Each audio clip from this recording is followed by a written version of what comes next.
ఎటువంటి ప్రజాస్వామ్యం ఉండాలి ఈ దేశంలో? 18 ఏళ్ళు దాటిన ప్రతి ఒక్కరూ ఓటరుగా నమోదు కావాలి. నమోదు అవ్వడంలోనే న్యాయబద్ధత ఉండాలి. దొంగ ఓటర్లు ఉండకూడదు. అడ్రస్లు స్పష్టంగా లేని ఉండకూడదు. సున్నా అడ్రస్తో ఓట్లున్నాయి ఉండకూడదు. సున్నా అడ్రస్ ఉంటే ఎట్లా వెరిఫై చేయాలంటే ఎక్కడ పట్టుకోవాలని? ఓటరు సరిగా లిస్టులో నమోదు కావాలి. ఎన్నిక జరిగే సమయంలో నా ఓటును నేను స్వేచ్ఛగా వేయగలన నమ్మకం నాకు ఉండాలి. నేను నాకు ఇష్టమైన పార్టీకి వేయగలిగే అవకాశం నాకు ఉండాలి. నేను వేసిన ఓటు నేను ఏ పార్టీకి ఉద్దేశించి ఓటేశానో ఆ పార్టీకే పడుతుందన్న నమ్మకం నాకు ఉండాలి. పడుతుందని నమ్మకం ఉండటమే కాదు, పడుతుందని నాకు తెలియాలి.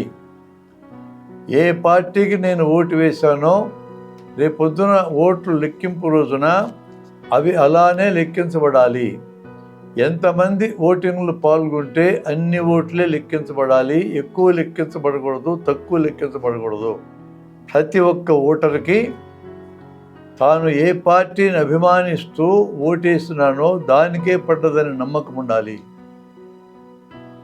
ఒకవేళ నాకు నచ్చినటువంటి పార్టీ అభ్యర్థి గెలిస్తే సంతోషం.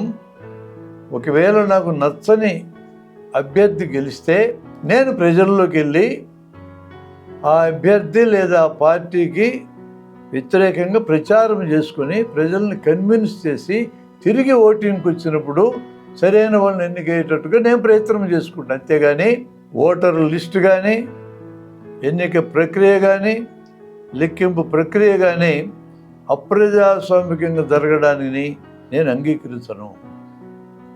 నాకు నచ్చిన అభ్యర్థి గెలవచ్చు, గెలవకపోవచ్చు, నాకు అనవసరం. అది ఎన్నిక నిష్పాక్షికంగా జరగాల్సిందే.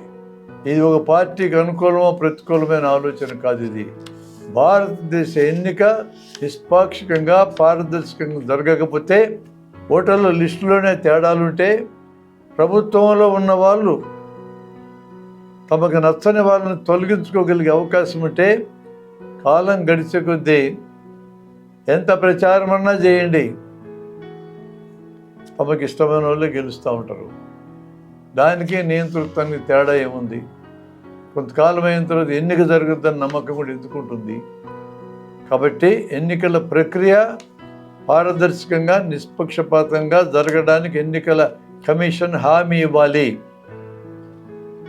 అలా ఇస్తుందా లేదా అంటే, ఎన్నికల కమిషనర్ని ఎంపిక చేసే కమిటీలోనే ప్రభుత్వానికి అనుకూలులు ఇద్దరు, ప్రతికూలులు ఒకరు ఉన్న తర్వాతనే ఆ నమ్మకం సన్నగిల్లటం మొదలైంది.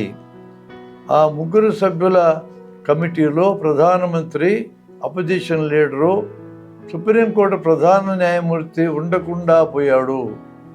మిగతా 2 ఉన్నారు. సుప్రీంకోర్టు ప్రధాన న్యాయమూర్తి స్థానంలో ప్రధానమంత్రి ఎంపిక చేసిన మంత్రి రావడంతోనే ఈ నమ్మకం సన్నగిల్లటం మొదలైంది.